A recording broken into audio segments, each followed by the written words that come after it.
Bon, on va commencer. Bonjour à toutes et tous et bienvenue donc aux deuxième journée d'économie du carbone, qui est une animation du PEPR, du programme de recherche, effectivement. Enfin bon, bref, Pierre présentera sur le carbone. Pour faire très très vite, mais Pierre représentera mieux que moi ce qu'est le PEPR carbone et dans quoi s'inscrit en fait cette journée. Et donc on va commencer en fait par des mots de bienvenue et une introduction. En particulier, on va commencer par Romain Chantet, qui est directeur de l'Institut Agro-Rhénan-Angers, si c'est ça le nom, et qui est aussi enseignant-chercheur en technologie laitière, je peux dire ça? Voilà, tu préciseras, de l'école, qui a bien voulu et que je remercie au nom de tout PEPR de nous accueillir dans ses locaux. Romain? Très bien. Merci. Je vais donc commencer par vous saluer de manière un peu protocolaire. Donc, Monsieur le vice-président de Rennes Métropole, mesdames et messieurs et chers étudiants qui sont présents dans la salle. Donc, bonjour à toutes et à tous.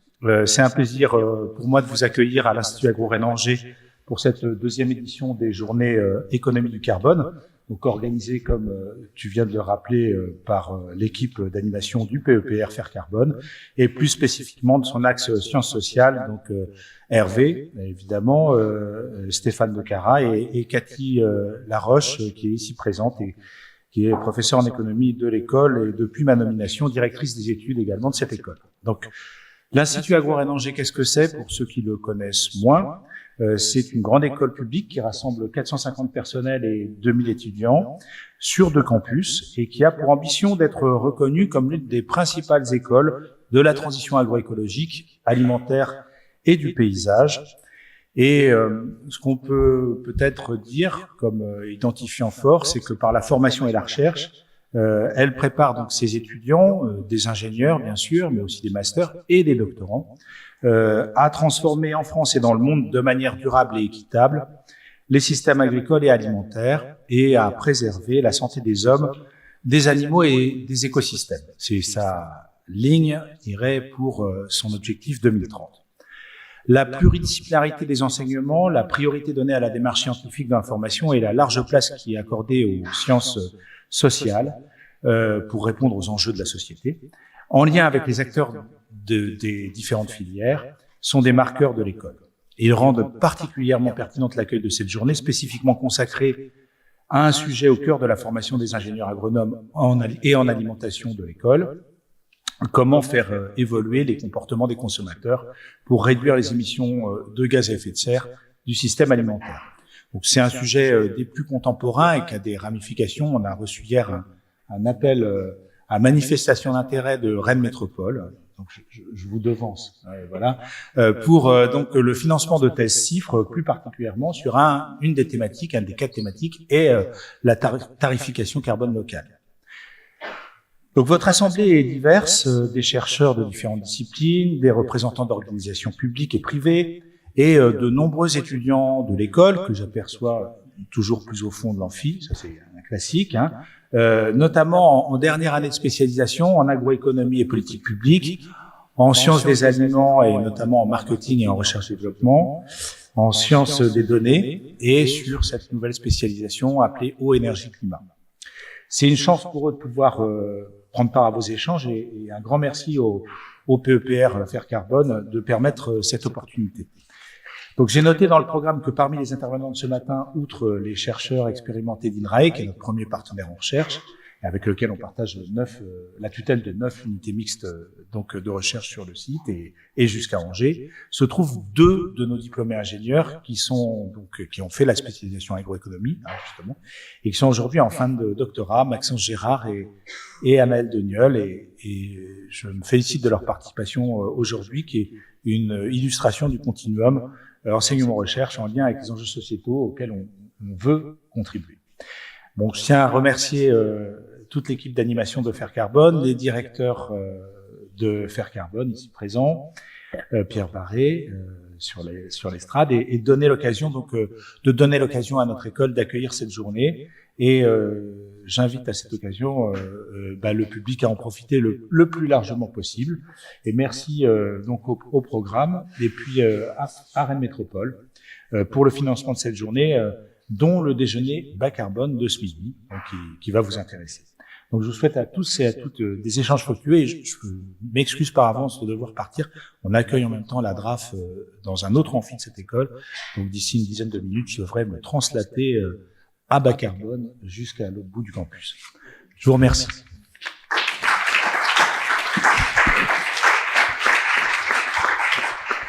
Merci beaucoup, Romain. Donc, je vais demander à monsieur Olivier Dehaze, pour bien prononcer, qui est maire d'Assigné, mais aujourd'hui qui est ici en tant que vice-président de Rennes Métropole en charge de l'énergie et du climat.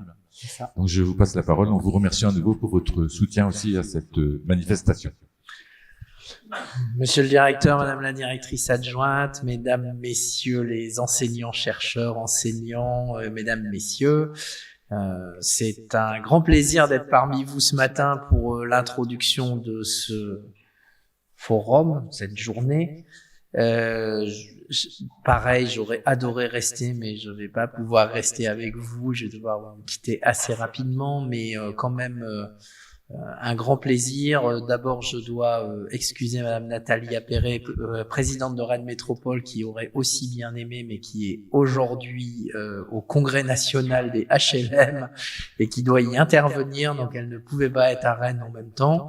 Et vous dire quand même que Rennes Métropole, mais ça a été dit dans le mot d'introduction du directeur, que Rennes Métropole soutient la recherche sur son territoire, soutient les actions académiques. C'est le sens des appels à projets et des AMI que nous lançons. Vous avez peut-être les uns ou les autres entendu parler du projet IRIS-E qui permet aussi d'apporter des soutiens économiques et de soutenir des thèses en particulier. Je mentionnais au café que nous avons à Rennes Métropole le cofinancement d'une thèse CIFRE sur les questions de stockage carbone dans les sols, ce qui est un sujet bien évidemment qui peut intéresser ou qui intéresse un grand nombre d'entre vous. Donc vous le voyez, la métropole a un soutien à l'enseignement supérieur à la recherche, un soutien qu'elle souhaite aussi faire déboucher sur des projets territoriaux, sur des avancées, tirer parti des avancées scientifiques pour s'engager pleinement dans une transition écologique de son territoire. On a besoin d'avoir des chercheurs qui apportent des connaissances, qui apportent de la science et que cette science, elle bénéficie au territoire. C'est tout le sens de l'engagement dans l'enseignement supérieur et la recherche que nous promouvons à travers les appels à projets et les AMI. Pourquoi est-ce que nous avons besoin d'une transition écologique du territoire? Eh ben, nous sommes un territoire, Rennes Métropole, de 475 000 habitants, 43 communes, avec une particularité, c'est la métropole de France qui a la superficie, dans sa superficie, le plus fort pourcentage de surface agricole utile. C'est 55% de la surface du territoire de la métropole qui est en surface agricole utile. Donc on a une métropole à la fois urbaine et à caractère rural et agricole. C'est le mélange des deux qui fait notre particularité et ça impose, quand on réfléchit à notre trajectoire de transition écologique, de tenir compte de cette particularité géographique, mais une particularité qui s'est construite au fur et à mesure des années et du développement territorial.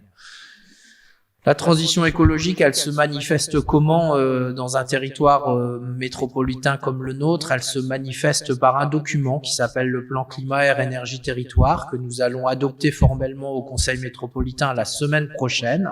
Il était en révision depuis le printemps 2023 et nous terminons la procédure avec une délibération qui est prévue au Conseil du 2 octobre qui consacrera une nouvelle trajectoire de réduction des gaz à effet de serre, un plan d'action en adaptation et en réduction des émissions et puis avec une volonté au-delà de ce document réglementaire de faire de ce plan climat que nous avons appelé notre pacte. Il y a un petit anagramme là, j'ai déjà fait de chercher les autres en conseil métropolitain. Je vous invite à faire l'exercice, vous verrez, on peut faire des choses assez drôles. Nous l'avons intitulé Notre Pacte, puisqu'il s'agit de faire de ce document la clé de voûte des politiques de transition du territoire, de tenter de mettre en cohérence l'ensemble de nos documents, des documents autour des questions d'urbanisme, autour des questions de déplacement. Donc l'urbanisme, c'est plutôt le plan local d'urbanisme intercommunal ou le programme local de l'habitat. Les politiques de déplacement, c'est le plan de déplacement urbain. Et puis bien sûr d'autres politiques, notre programme alimentaire territorial, qui concerne là plutôt l'alimentation et l'agriculture. Dans le diagnostic de ce PCAET, les questions agricoles, les productions agricoles, c'est à peu près 13% des émissions territoriales de gaz à effet de serre. Donc on a vraiment à se poser la question de comment on réduit ces émissions, quelle part l'agriculture doit prendre dans cette trajectoire de réduction. Ça, c'est vraiment pour ce qui est concentré sur le territoire, mais notre plan climat a aussi vocation à dépasser le territoire, à se poser la question sur l'empreinte carbone de chacun de ses habitants. Aujourd'hui, on n'a pas d'estimation très locale. La meilleure estimation qu'on a, c'est en Bretagne.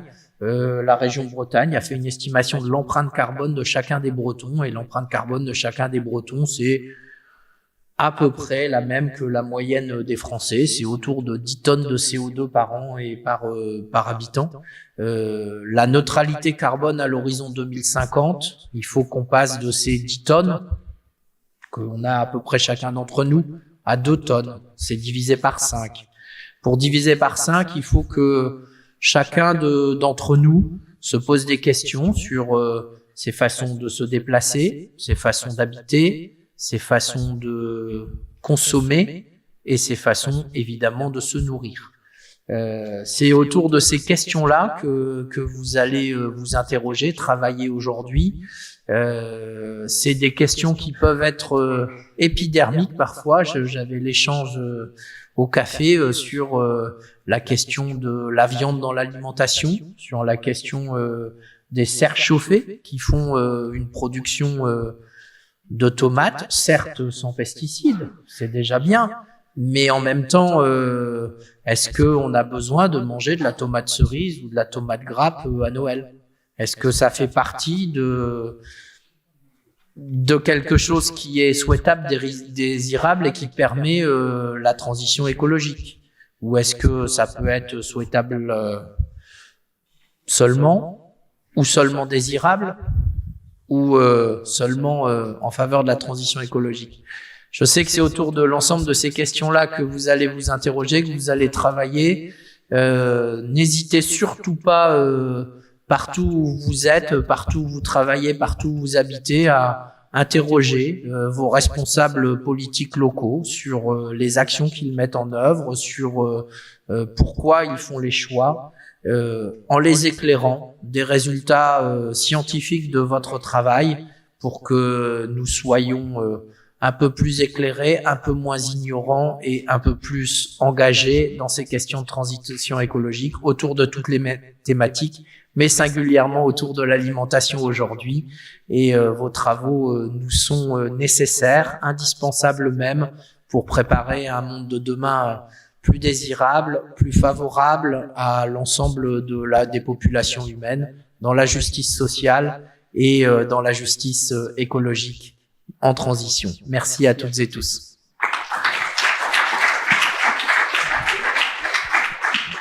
Merci beaucoup. Je précise que les serres de tomates, c'est pas celles de mon jardin. Voilà.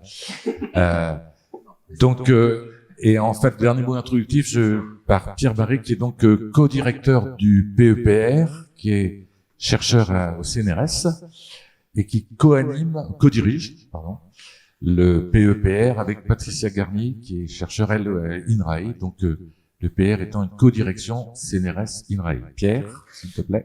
Oui, merci Hervé. Bonjour à toutes et tous. Et donc effectivement, je vais dire quelques mots sur le programme Faire Carbone. Voilà, qu'on a préparé avec Patricia. On se partage des rôles aujourd'hui. C'est moi qui parle, mais évidemment c'est une co-direction. Donc le PEPR Faire Carbone, pour programme équipement prioritaire de recherche, sur le carbone dans les écosystèmes continentaux vise à évaluer la contribution possible et souhaitable des écosystèmes continentaux pour l'atténuation du changement climatique. Donc c'est un programme qui brasse assez large sur tout type d'écosystèmes. Il y a des projets sur les pergélisols, il y a des projets sur les zones humides, les lacs, évidemment la forêt, les agrosystèmes. Il y a également des projets qui travaillent sur la photosynthèse. Et quand on fait des mesures sur le potentiel d'un écosystème à stocker plus de carbone ou à travailler sur des moyens de réduire les émissions de gaz à effet de serre qu'un écosystème peut émettre, entre ce potentiel biophysique qu'on peut élaborer et ce qui est réalisé en réalité observé dans le monde réel, il y a un monde, et ce monde, c'est toutes les questions de sciences sociales. Donc ça a été rappelé à l'instant à propos par exemple des tomates. On voit que des tomates de serre faites en hiver en Bretagne, a priori, c'est pas très bon, et pourtant, ça arrive. Et donc, même si le potentiel biophysique de réduction est assez évident, c'est pas pour ça que ça va s'arrêter tout de suite. Donc, tous ces aspects économiques et sociaux sont déterminants pour le programme Faire Carbone. Ils sont animés d'une main de maître, ça a été déjà évoqué précédemment par Catherine Laroche, Hervé Guillaumard et Stéphane De Cara. Et ils font l'objet de projets de recherche qui sont financés dans le cadre de Faire Carbone, et on entendra plus tard dans la matinée Fabrice Etilé qui anime le projet Préfalim qui est financé dans le cadre de Faire Carbone. Alors grâce à la belle énergie de Catherine, Stéphane et Hervé, il y a eu l'organisation l'année dernière de la première journée économie du carbone à Palaiseau qui a été un succès, et donc là c'est la deuxième journée économie du carbone qui est organisée, et avec l'aide aussi donc de Perrine Franquet qui est programme manager du programme, et Claire Heitz qui est chargée de communication, et en local aussi toute une équipe qui s'est mobilisée pour que cet événement soit possible. Et donc je remercie l'école à l'Institut Agro évidemment pour le prêt de cette salle, et également l'organisation, et Rennes Métropole pour le cofinancement de cet événement. Les journées économie du carbone, c'est une réalisation dont le programme Faire Carbone est vraiment très fier, parce qu'on trouve que c'est vraiment pleinement dans l'esprit du programme. Vous allez voir tout au long de cette journée, donc il y a des interventions scientifiques de haut niveau, il y a ensuite des interactions avec des parties prenantes concernées par le sujet, pour le bénéfice d'une audience de spécialistes et de moins spécialistes dont je fais partie. Et donc vraiment c'est ce triptyque recherche, implication au-delà de la sphère académique et formation, c'est vraiment quelque chose qui tient à cœur du programme, et c'est une très très belle réalisation que ces journées d'écologie et économie du carbone. Donc Patricia et moi, nous remercions très sincèrement toute l'équipe d'organisation, toutes les personnes qui ont fait que ces journées sont possibles. Et donc moi je vais retourner dans la salle pour écouter toute cette journée dont à l'avance je me réjouis beaucoup. Merci à tous.